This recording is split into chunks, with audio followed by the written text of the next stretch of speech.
네, 그럼 지금부터 세 번째 강연을 시작하도록 하겠습니다. 세 번째 강연을 준비해 주신 박상미 한국외대 국제학부 교수님을 무대로 모시겠습니다. 큰 박수 부탁드립니다.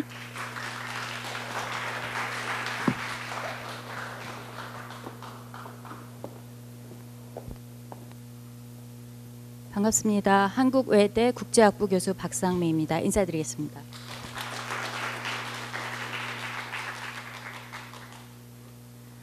제 강의가 6번째 마지막 강의라고 알고 있는데요.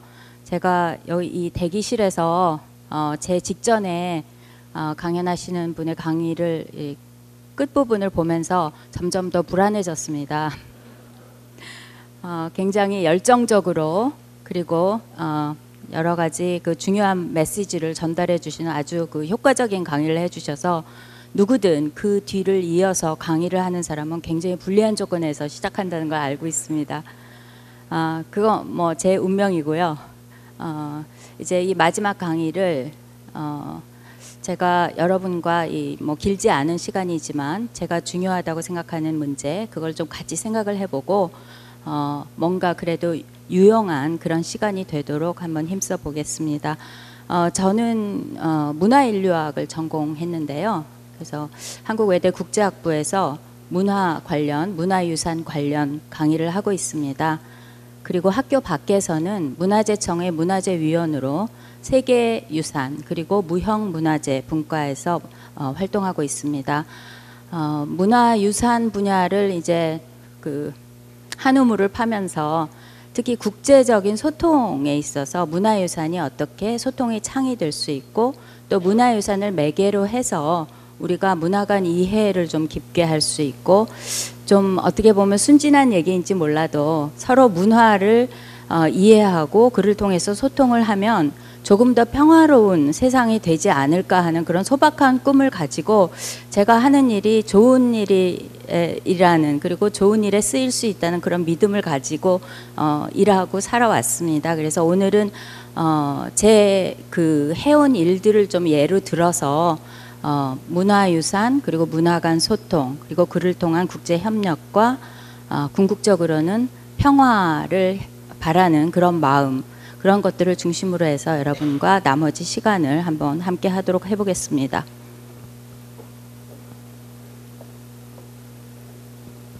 그러면 오늘 제가 여러분께 강연해드릴 순서를 말씀드리겠습니다. 아까 말씀드릴 때 제가 문화인류학 전공이라고 말씀을 드렸는데요.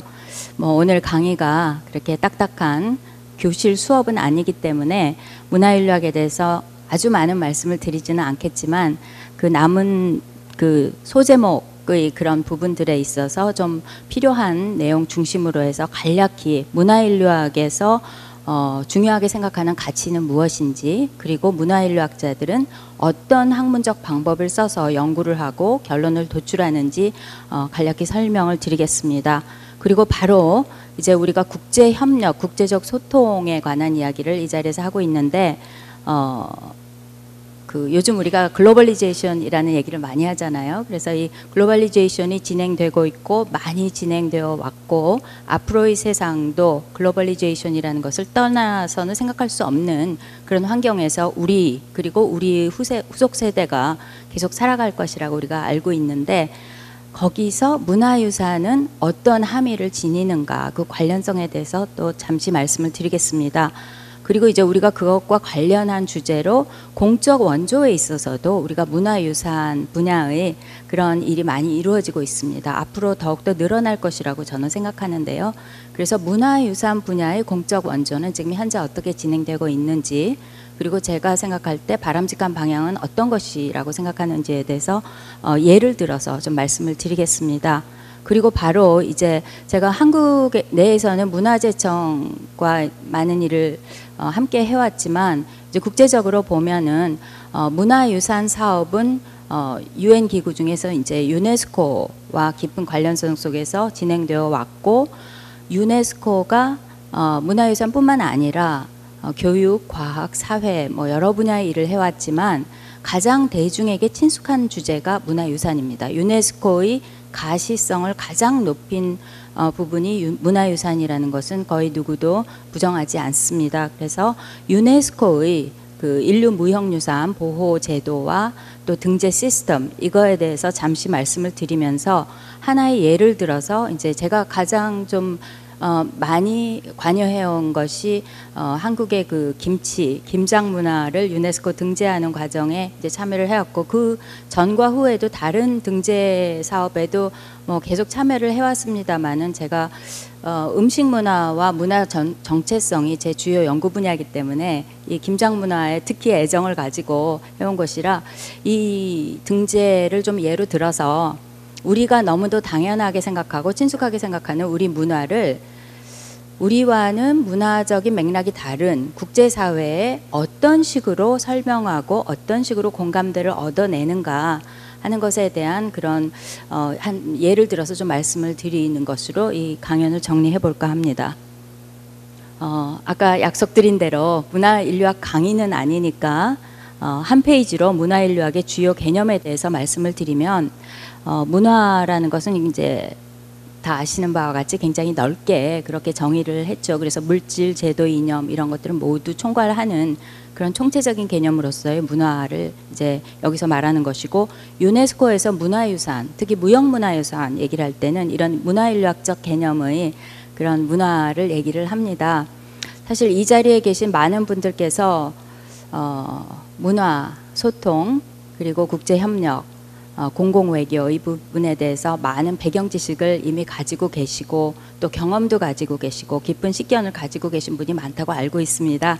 그래서 제가 지금 설명해 드리는 내용이 이미 알고 계신 내용일 겁니다. 그래도 이제 전체적인 제 강연의 프레임을 좀 제시한다는 측면에서 좀 잠깐 이 설명을 드리겠습니다. 그래서 문화의 개념을 굉장히 광범위하게 보고 그렇기 때문에 이 김치가 아니라 김장 문화로 갔다고 말씀드릴 수 있겠습니다. 이 부분에 대해서는 나중에 김장 문화 얘기 나올 때 조금 더 설명을 드리고요.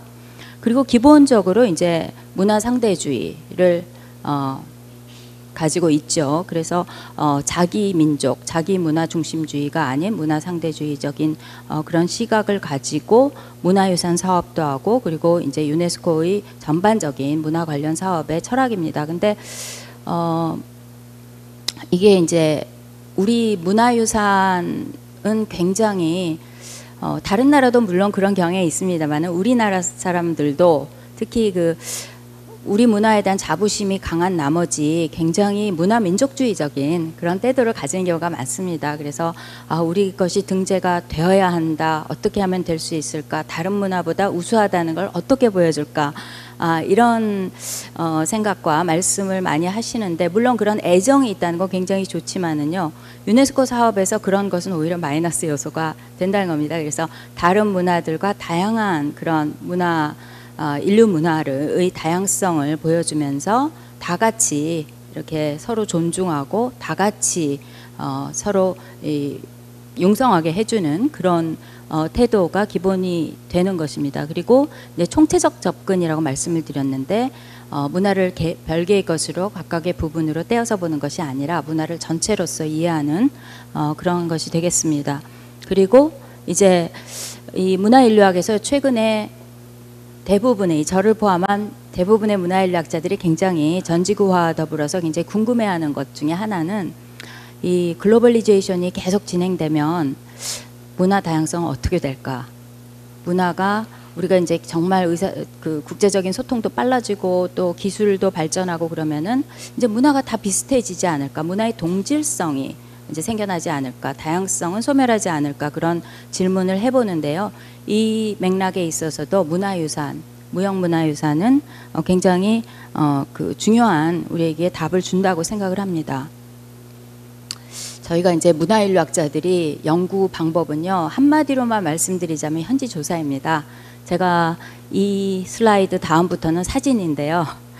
현지 조사의 여러 사진을 좀 보여드리면서 인류학이 어떻게 문화유산을 연구를 하고 또 그것이 우리 글로벌리제이션 그 과정을 어떻게 우리가 이해를 할 수 있고 또 그것이 우리의 그 미래의 할 일에 대해서 어떤 시사점을 주는가 하는 얘기로 옮겨가도록 하겠습니다. 저희는 이제 현지에 가서 현지인들과 같이 살면서 같은 경험을 해보면서 그들의 문화를 이해하고 또 그것에 대한 일반화를 도출하고 하는 그런 연구 과정을 거치고 있습니다. 비교 연구를 많이 합니다. 그래서 다른 나라 문화를 연구를 하고 그것을 또 다른 제3의 문화 또는 인류학자 자신의 문화와 비교하면서 그 인류에 대한 그리고 인류의 문화에 대한 이해를 깊게 하려고 합니다. 근데 이제 현지 조사가 불가능한 경우도 있어요. 예를 들면 2차 대전 때 적국의 사람들 또는 군대의 사고방식과 행동방식이 정말 이해가 안 가는 경우가 있습니다. 그 이제 글로벌한 스케일에서 정말 그 전쟁이 일어난 거는 어쩌면 2차 대전이 처음이라고도 볼 수 있죠. 인접국과만 전쟁을 한 것이 아니라. 그래서 굉장히 그 상대방의 문화를 이해할 수 없었습니다. 적국의 문화를 이해할 수 없다는 것이 어떤 의미인가? 전쟁에 있어서 제가 전쟁에 대해서는 많이 알지 못하지만 전쟁을 하는 상대방일지라도 서로 같은 룰을 따라서 전쟁을 하는 것에 인류는 익숙해져 있었습니다. 그런데 이해를 할 수가 없을 때 인류학자들에게 상대방의 문화를 연구하라는 그런 프로젝트가 내려졌습니다. 바로 2차 대전 때 일인데요. 일본 사람의 사고방식과 행동방식을 좀 연구를 해라. 그런데 일본에서 자기들의 문화를 연구하라고 미국의 인류학자들에게 이 현지 조사를 허락할 리가 없죠. 그래서 이 대표적인 연구가 이제 그 루트 베네딕트를 주축으로 한 일본 문화 연구자들이 일본에 가보지 않고 일본에 관한 연구와 그리고 책을 출판한 그런 적이 있습니다. 우리말로도 여러 차례 번역된 국화와 칼이 바로 그렇게 나온 현지 조사가 없는 인류학적 연구의 대표적 예입니다. 그래서 굉장히 훌륭한 연구로 지금까지도 많이 인용되는 거죠. 이거는 이제 제 연구에서 사진 중에 하나인데요. 저는 박사 논문은 이제 중국 문화를 썼습니다. 중국 문화에 대해서 연구하고 썼는데 제가 박사과정 공부를 한 1980년대는 우리나라와 중국은 외교 관계가 없었습니다. 그래서 많은 중국 연구자들이 중국에서 현지 조사를 허락하지 않는 그런 경우에는 그런 국적의 경우에는 저희가 대만, 홍콩으로 많이 갔습니다. 그래서 저는 박사 학위 논문을 위한 현지 조사는 대만에서 했고요. 그 후에는 이제 홍콩 그리고 나중에는 중국 본토에서 연구를 했습니다. 이거는 이제 비교적 최근에 2008년에 신계 지역 좀 덜 도시화된 신계 지역에서 현지 조사한 이런 사진입니다. 그래서 이거는 마을 제사를 준비하기 위해서 마을 사람들이 이제 제술 각각 정성 들여 마련한 제술을 이렇게 수레에 싣고 가는 그런 모습입니다. 굉장히 흔히 볼 수 있는 그런 모습이죠. 우리나라에서 마을 동제 지낼 때 하고 좀 비슷한 풍경이라고도 볼 수 있습니다. 그리고 이제 좀 더 짧은 현지 조사를 하기도 합니다. 이 경우에는 보신 분도 계시겠지만 스페인의 발렌시아 지역에서 불꽃 축제가 굉장히 유명한 어떤 분들은 이제 세계 3대 축제 중에 하나다 그렇게 얘기를 하는데 여기는 비교적 짧은 기간 동안 축제 기간 동안에 제가 가서 현지 조사를 한 적이 있습니다. 우리나라 강릉 단오제가 유네스코 이제 유산이 된 이후에 어떻게 하면 그 축제의 진정한 의미도 좀 살리면서 공동체 안에서의 그런 기능도 살리면서도 관광 사업에도 도움이 될 수 있을까?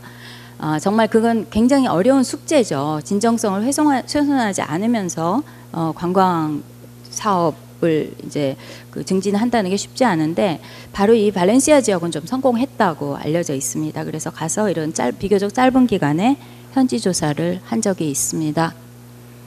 이 사진은 저의 가장 최근의 현지 조사입니다. 바로 올해 2월에 피지의 그 산간 마을에서 이분들의 무형문화유산에 대한 조사를 한 적이 있습니다. 우리가 가장 많이 접해온 피지의 사진은 정말 아름답고 평화로운 바닷가, 정말 짙푸른 바다와 하늘, 아름다운 섬 이런 문화를 우리가 주로 봐왔지만은 사실 대다수의 피지인들은 산간에 마을 단위로 살고 있습니다. 근데 현대적인 어떤 시설이나 기술의 도움을 별로 받지 못하고 소득 수준도 상당히 낮은 어려운 삶을 사는 분들도 많이 있습니다. 그래서 그런데 이제 무형문화에서는 그런 지역에 많이 살아 있는 거죠. 개발이 덜 이루어진. 그래서 바로 올해 2월에 있었던 그런 현지조사 사진입니다. 이제 제가 문화유산이라는 말을 계속 써왔는데 문화유산은 크게 무형유산과 유형유산으로 나눌 수 있죠. 그래서 우리가 이제 많이 알려진 거는 유형유산입니다. 세계유산이라고도 하고요. 그래서 자연유산이 있습니다. 먼저 그 제주도의 화산 동굴이라든지 용암 동굴 이런 것들을 볼 수 있고, 그리고 이제 문화유산이라는 것은 뭐 해인사의 팔만대장경이라든지 이런 아니면은 뭐 이집트의 피라미드 이런 걸 볼 수 있는데, 제가 주로 일해온 분야는 그 문화인류학자들이 주로 연구해 온 것은 무형 문화유산입니다. 영어로는 intangible이라고 하는데요. 만질 수 없고 이렇게 실제로 볼 수 없는, 볼 수 있는 경우도 많이 있는데 주로 뭐 공예 기술이라든가 공연 예술 그리고 생활 방식 이런 것들을 포함한 거죠. 무형 문화유산의 경우에는요, 세계유산에 비해서 협약의 역사가 좀 짧습니다. 2003년에 총회에서 이게 제정이 됐고 30개국 이상이 비준하게 된 2006년부터 이게 이제 시행되기 시작했는데, 세계유산 그 유형유산인 세계유산에 비해서는 역사가 상당히 짧은 편입니다. 그런데 그에 비해서 이처럼 성공적인 국제협약이 거의 없습니다. 지금 시행되기 시작한 지 10년 남짓밖에 안 되었는데 지금 170개국이 비준을 했습니다. 그 정도면은 굉장히 빠른 속도라고 볼 수 있고요.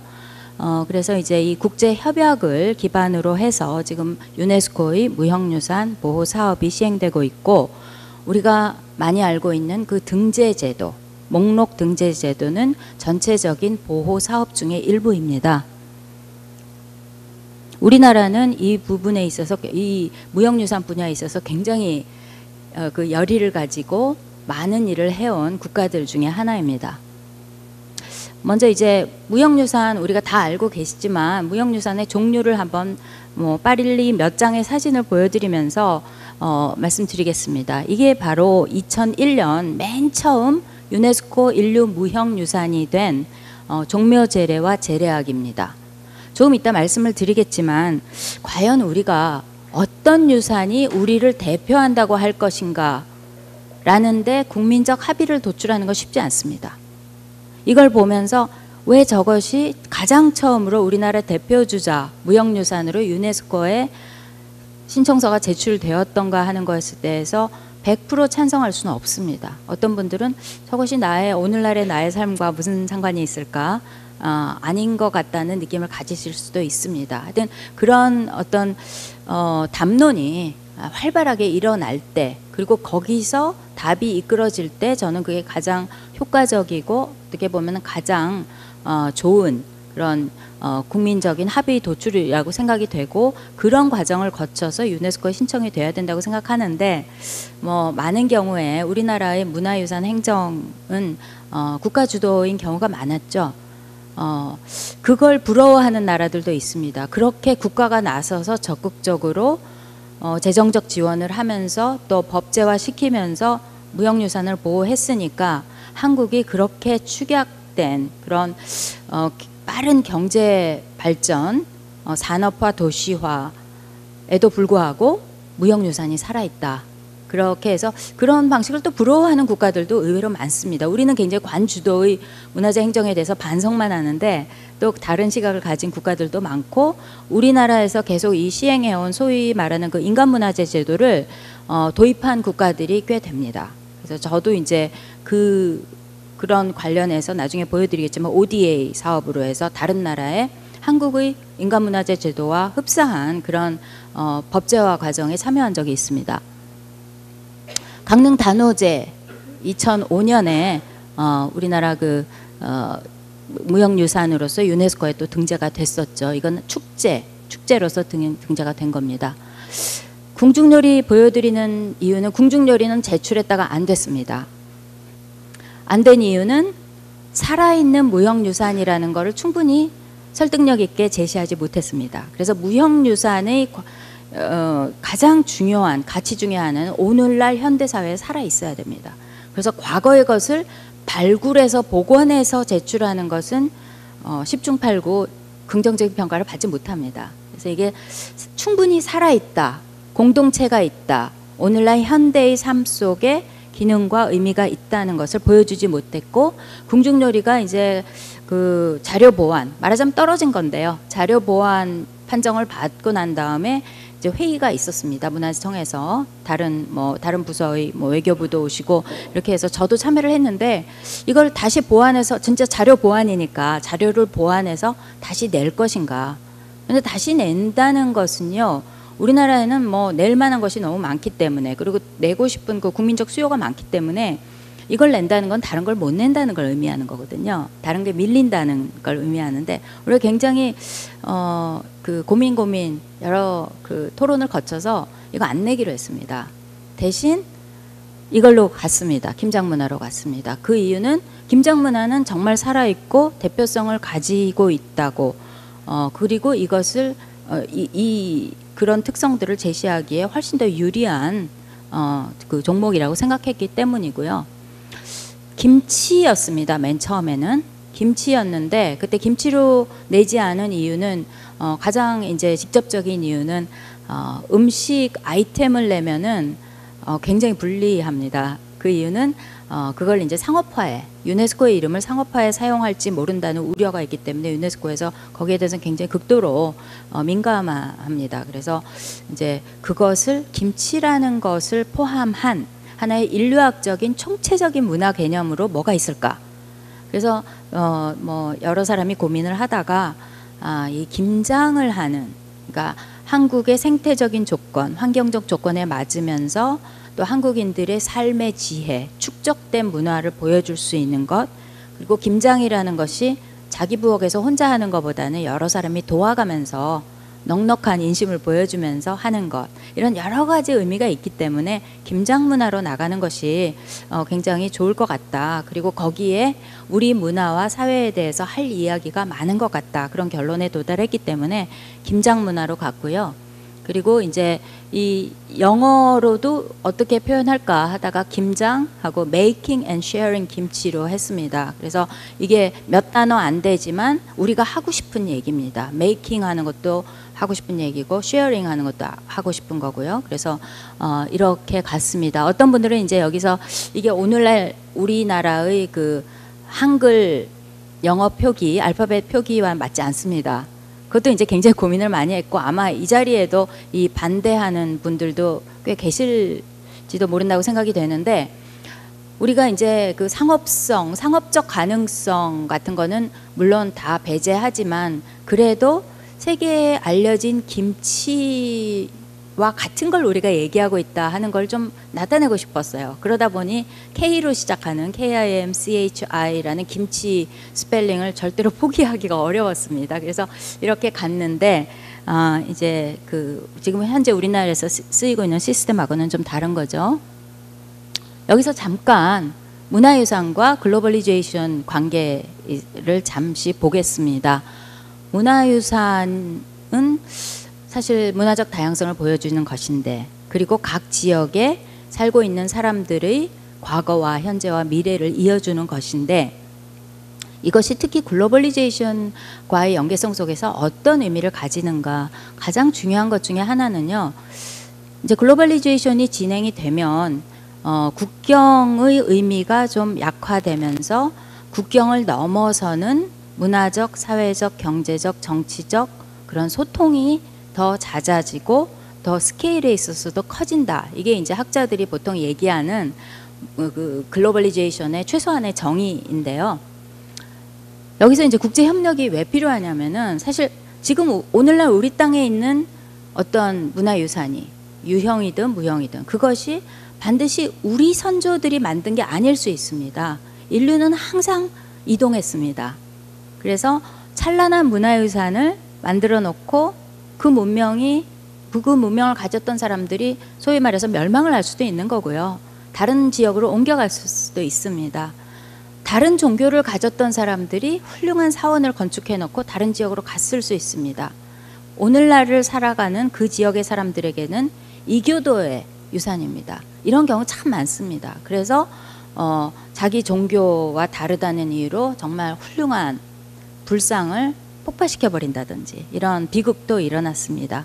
그렇기 때문에 문화유산이 인류 공통의 것이고 또 앞으로 살아갈 인류의 공통 자산이라는 그런 것을 굉장히 우리 마음속에 심어주고, 그것을 아직 깨닫지 못하고 이런 말하자면 야만적인 그런 일이 일어나는 것을 방지해야 될 필요성이 있다는 거고요. 또 하나는 이제 과거에 찬란한 문화유산을 만들어놨던 사람들이라도 그 후손은 오늘날에 너무도 가난해서 정말 먹고 살기에 바쁠 수도 있고요. 또 내전에 시달리고 있을 수도 있습니다. 그렇다면 문화유산 보호라는 거는 우선순위에서 밀려납니다. 그때 문화유산을 보호하고 전승하는 어떤 지식과 기술과 자본을 가진 다른 나라가 그거를 도와줘야 되는 거죠. 왜냐하면 그 잘 사는 나라의 후손들도 나중에 거기 가서 그 유산도 보고 인류에 대해서 이해를 해야 되기 때문에, 그래서 자기 국경 안에 있느냐 없느냐가 문화유산의 경우에는 참 중요한 그 기준이 아닙니다. 인류가 다 같이 보호해야 될 그런 이유가 충분히 있는 거죠.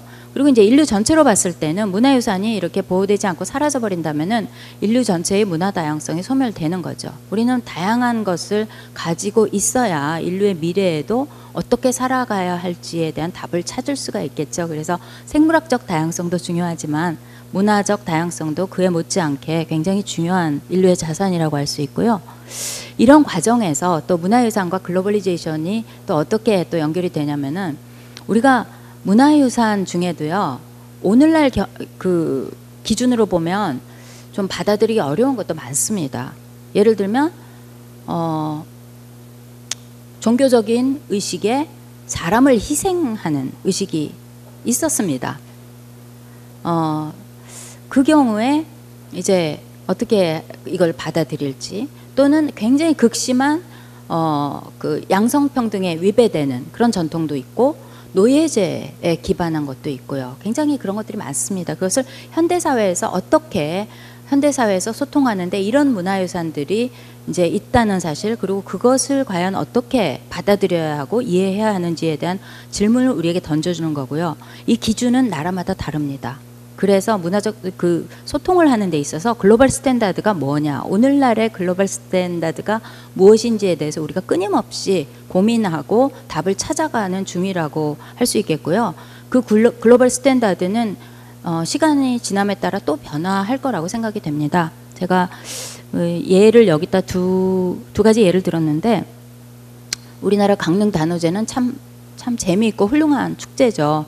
거기에 이제 관노 가면극이라는 것도 있고, 그 관노 가면극에 보면은 그 양반인 신랑이 자기의 새색시를 막 새색시에게 폭력을 행사하는 그런 장면이 있습니다. 그게 판토마임이거든요. 무언극이 우리나라 유일의 무언극인데, 전통극 중에서는 무언극의 특징이 말이 없기 때문에 행동은 더 크잖아요. 그래서 정말 자기 새색시를 막 때려서 뭐 새색시가 바닥에 쓰러졌는데도 계속 때리는 그런 장면이 나옵니다. 문화유산이 아름답다고 하지만 그 장면은 아름답지 않죠. 그래서 그런 것들을 어떻게 국제사회에 내놓는지에 대한 고민, 우리 고민 많이 했고, 유네스코에 제출하는 그 다큐멘터리 안에는 우리가 그냥 그 부분 안 넣습니다. 어떻게 뭐 바꿀 수는 없는 일이고, 그래서 어차피 이제 단오제에 넣을 게 많으니까 그 부분은 빠졌는데, 이런 고민과는 달리 중국의 경우에는 2014년에 등재 결정에 올라간 그 중국의 소수민족인 이족의 그 횃불 축제에서 소를 이렇게 굉장히 그 많은 사람들이 보고 있는 가운데 축제의 일부로 소를 굉장히 그 위협을 하다가 사람이 소를 죽이는 게 나옵니다. 근데 그 부분 때문에 이 등재가 안 됐어요. 그러니까 말하자면 투하고 좀 비슷한데요. 그 장면을 보면서 사람들이 굉장히 즐겁게 박수를 치고 그런 장면도 나오는데, 그 심사위원회 보고서에 그렇게 나왔습니다. 인류가 이제까지 동물을 식용으로 쓰고 또 종교 의식의 일부로 쓴 것은 인정한다. 그렇지만 인류의 재미를 위해서 불필요할 정도로 동물에게 고통을 주는 것은 앞으로 그 인류가 문화 간 소통에 도움이 안 될 것 같다. 왜냐하면 어떤 특정한 동물은 어떤 특정한 문화에서는 굉장히 성스러운 이미지를 가질 수도 있잖아요. 그런 사람들이 이런 장면을 본다면 소통에는 장애가 되는 거죠. 그래서 이 예에서 보듯이 이 기준은 계속 변할 것 같아요. 그래서 그 기준이 어디에 있는가, 기준이 무엇인가를 우리가 이해하는 게 문화 간 소통에 굉장히 중요한 것이 될 것 같습니다. 그래서 이제 글로벌리제이션과의 그 관련성은 여기까지 하고요. 공적 원조에 있어서 문화유산 분야에서도 많은 일이 이루어지고 있는데요. 이 피지에서의 공적 원조는 이 프로젝트는 이제 원조의 펀딩은 일본에서 대줬습니다. 이 전체적인 그 프로젝트 수행은 유네스코 본부에서 했지만은 그 펀딩은 개별적으로 그 일본에서 이 목적을 위해서만 준 펀딩입니다. 이런 공적 원조 많이 이루어지고 있어요. 우리나라에서 유네스코에 제공한 펀드로 캄보디아에 아까 말씀드린 인간문화재 제도를 만드는 그 프로젝트가 있었습니다. 이게 지금 2008년 사진인데 우리나라의 문화재 보호 시스템을 소개하는 그런 자리였습니다. 이제 이거는 지금 현재 그 앙코르와트가 있는 시암립은 문화유산 분야에 있어서의 올림픽이라고 우리가 부릅니다. 문화유산 분야에서 비교적 선도적인 역할을 하는 10개국 정도가 각각 그 보건 사무실을 차리고 그 쓰러져가는 그 여러 탑들 중에 좀 비교적 역사적 문화적으로 중요한 것들을 골라서 복원 작업을 하고 있고요. 우리나라는 아주 최근에 거기에 동참했고 일본 같은 경우에는 수십 년간 거기서 해왔습니다. 그래서 지금 제가 가운데 있는데 그 제가 방문한 이 사이트는 일본이 그 와시타워인데 하나를 해체해서 복원하는 그런 과정입니다. 이런 식으로 해서 그 비록 이 앙코르왓은 캄보디아에 있지만 앞으로의 인류가 같이 가져야 할 중요한 문화적 자산으로서 전 세계가 동참하고 있는 거라고 볼 수 있겠습니다. 그래서 우리나라는 아까 말씀드린 대로 굉장히 그 유네스코 중심의 무형유산 보호제도에 있어서 굉장히 활발한 역할을 해왔고요. 우리나라가 세계 3위입니다. 등재 건수로. 무형유산. 그래서 너무 많기 때문에 앞으로는 오히려 등재 심사 기회가 좀 제한되는 그런 효과가 지금 있습니다. 어떤 유산들이 유네스코 유산이 될까요? 기준이 뭘까요? 그래서 이제 그런 질문들을 많이 하시는데 그 세계유산하고는 무형유산 기준이 굉장히 다릅니다. 세계유산은 탁월한 보편적 가치가 있어야 세계유산이 됩니다. 예를 들면 해인사의 팔만대장경은 역사적 문화적으로 굉장히 중요합니다. 그래서 그걸 인정받아서 유네스코 유산이 됐는데 무형유산의 경우에는 그게 아닙니다. 어느 문화가 다른 문화보다 우수하다. 그런 문화에서의 위계가 철저히 배제됩니다. 문화는 다양할 뿐 어떤 것이 어떤 것보다 우월하지 않다. 그렇기 때문에 문화의 다양성을 중시하고 그 문화를 가진 공동체가 그 문화에 대해서 어떻게 생각하는가가 굉장히 중요합니다. 그래서 그 공동체가 이건 우리의 그 대표적인 우리 문화의 정체성의 근간이다 라고 인정을 한다면 그 면에서 가치가 있는 것이죠.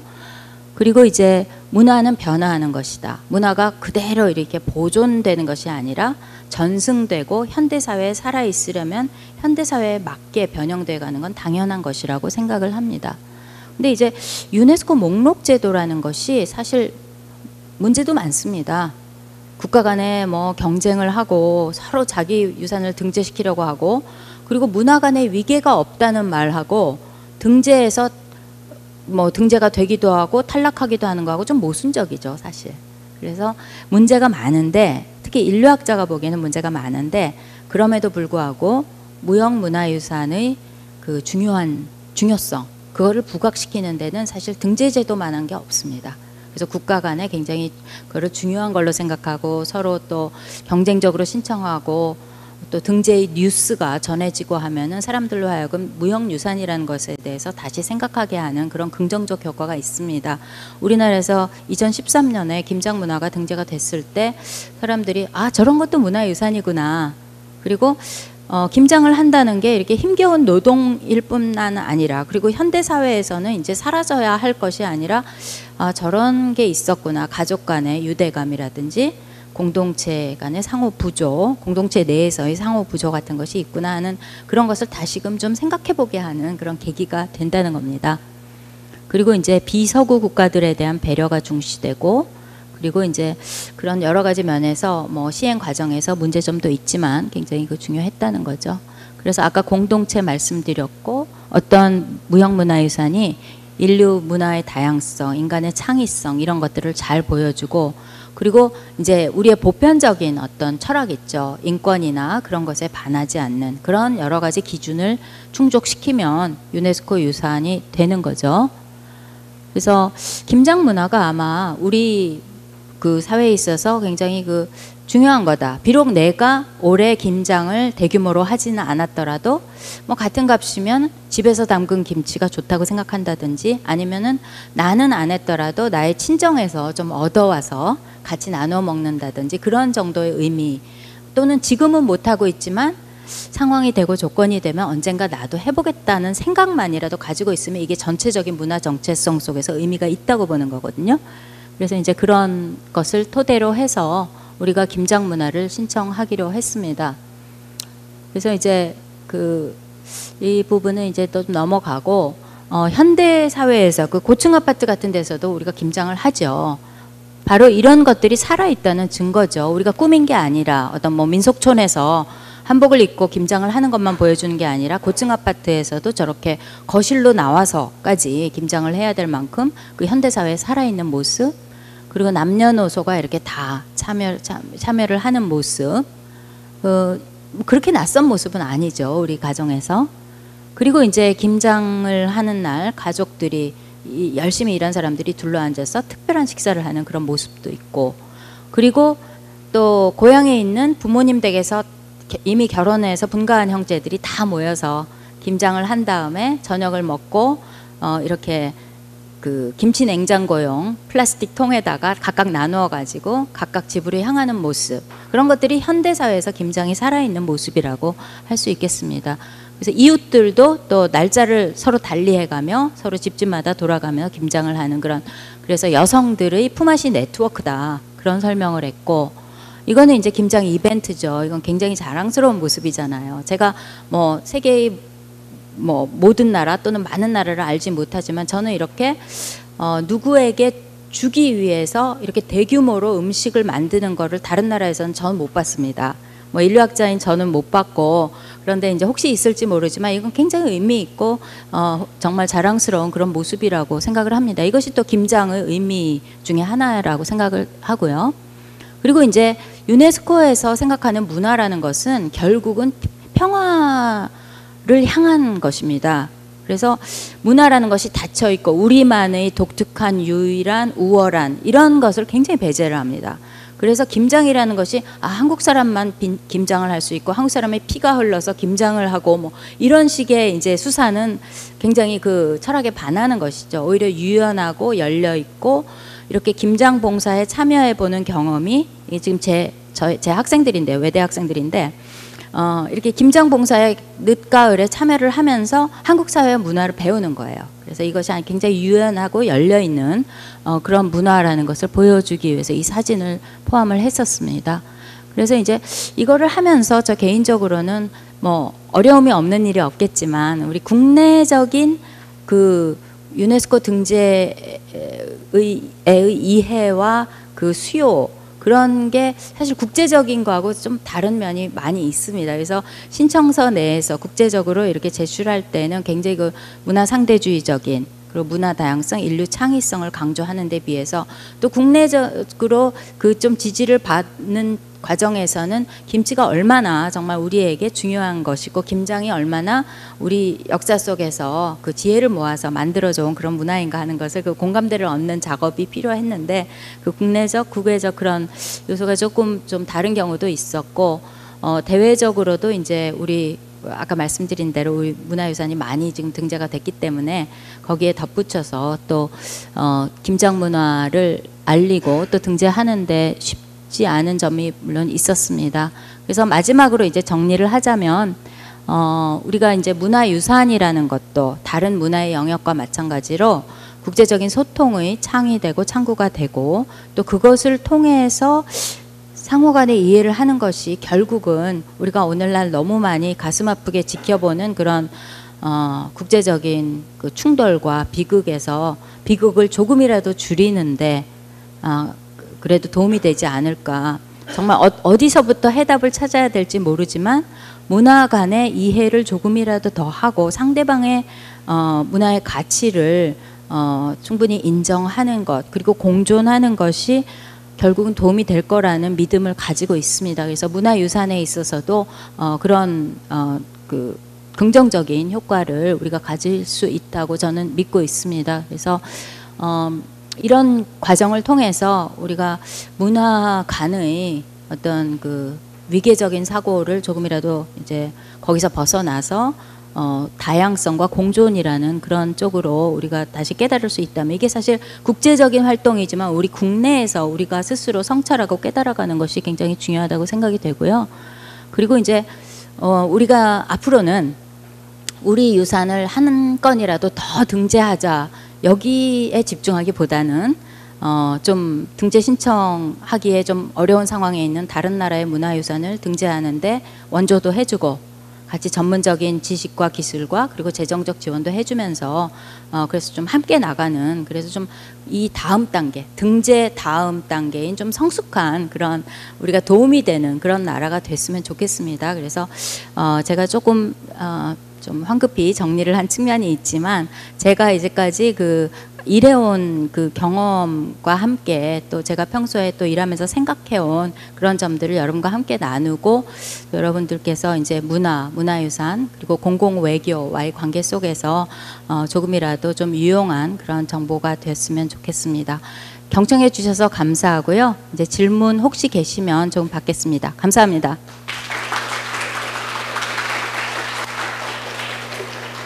네, 그럼 관객석에서 질문 받도록 하겠습니다.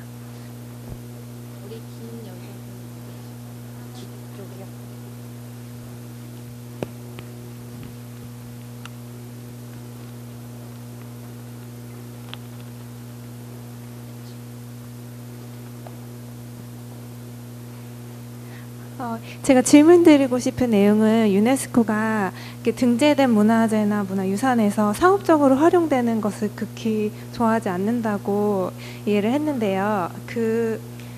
이제 많은 국가들이 등재된 뭐 관광지나 본인들의 유적지들을 이렇게 많이 어필을 해서 관광객을 모으고 이런 측면을 많이 볼 수 있었거든요. 근데 어느 정도 유네스코에서 확실히 뭐 제도적으로 그런 상업적인 활동을 하는 거를 규제를 하고 있는지 알고 싶습니다. 기본적으로 이제 특히 등재가 되는 시기까지요, 상업적인 어떤 그런 동기가 보이면은 그거는 거의 등재가 안 되는 경우가 많습니다. 그래서 사실 특히 이제 김장 때는 좀 문제가 되었던 것이, 우리나라 김치 산업이 있잖아요. 식품 산업 중에 김치도 굉장히 중요한데, 거기서 이 등재가 되기 전에도 좀 상업적인 그런 어떤 욕구랄까, 그래서 이 기회를 타서 이제 유네스코가 인정한 한국의 김치 이런 식으로 막 선전을 한 경우가 있었어요. 그런 경우에는 굉장히 초조해집니다. 사실 이게 유네스코라는 이름이 상업적으로 쓰여지기 시작하는 순간부터 유네스코는 공신력을 잃는 거거든요. 그래서 이제 그 전에는 정말 그게 굉장히 민감한 문제고, 그렇지만은 유네스코가 그렇게 전지전능한 그런 기구가 아니고, 요즘 특히 미국에서 지금 재정 지원을 안 하기 때문에, 분담금을 안 내기 때문에 굉장히 재정적으로도 열악해서 그렇게 힘이 세계 곳곳에 미치지 못하는데, 그럼 어떻게 할 것인가. 그래서 사실 상업화는 등재된 다음에 어떤 식으로든 이루어집니다. 관광업도 상업입니다. 사실 이루어지는데, 이 경우에 유네스코의 이제 문서들을 다 이렇게 검토를 해보면 어느 정도 선에서 용인이 되냐면은, 상업화를 한 그 이익이 그 공동체에 돌아가면, 그리고 그 공동체의 지속 가능한 발전에 도움이 된다면 그거는 어느 정도 선에서는 다 용인이 돼요. 그런데 예를 들어서 거대 자본이 그걸 이용해서 자기네 회사의 배를 불렸다든지, 원주민의 생활은 오히려 그 자기들의 문화유산이 좀 의미를 막 잃어가고 상업화 돼버리고 말하자면 자기들이 생각하는 중요한 것은 잃어버리고 탈맥락화된다든지 이런 식으로 돼버리면은 이제 그거는 유네스코가 굉장히 그거에 대해서는 제재를 가하려고 하는 것인데, 현실적으로 뭐 국제법상으로 제재를 가한다거나 그런 방법은 없습니다. 그렇지만 이제 그 국가와 또 지역 단체 그리고 전문가 단체 이런 데서 그런 유네스코의 정신을 지켜가는 것이 결국은 인류에게 중요하다는 것을 공감하고 있기 때문에 그 정도 선에서, 그러니까 특히 등재 이전에는 이제 그거를 굉장히 민감하게 자세히 다루지만 등재 이후에는 어찌 보면 양심에 맡기는 거죠. 그렇지만 만약에 어떤 나라가 등재 이전엔 상업화 안 한다고 했다가 나중에 대규모 상업화를 했다면 그 나라는 결국 공신력을 잃게 되겠죠. 그런 식으로 뭐 이렇게 딱 정형화되고 공식화된 어떤 수단은 없습니다만은 그런 정도의 질서 속에서 이게 유지돼 왔다고 생각합니다. 혹시.